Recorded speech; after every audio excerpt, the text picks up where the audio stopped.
basketball team was just 3 wins away from a second straight state championship when the season came to a screeching halt. And as our Caleb No explains, the players and coaches are still trying to make sense of it, but they are keeping it in perspective. Last year, the girls basketball team at Ryle High School walked off the floor as state champs. You know, just that moment when we all got together and, we realized that we won, it was just incredible. It was just exciting. It was just a sense of accomplishment and a little bit of relief on top of that. This year, they were back on that same floor, Welcome to Rubberina, hoping to defend that title. All we needed was 3 more days in order to finish everything, if we made it that far.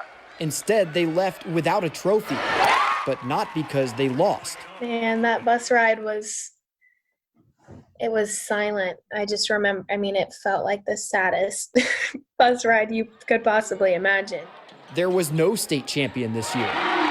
The state tournament, like many others across the country, was canceled amid the coronavirus outbreak. It's a really hard thing. You see one side of kids who have worked hard, and then you see the other side of loved ones and family members that possibly could have gotten sick.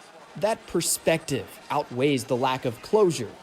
Although this is super disappointing, I have so many great memories to look back on. But it doesn't change the fact that not only does Ryle not get to experience this again, nobody does. A lot of the hard part about all of this is that there was no finalization to it, really. In Northern Kentucky, Caleb No, WCPO 9 Sports.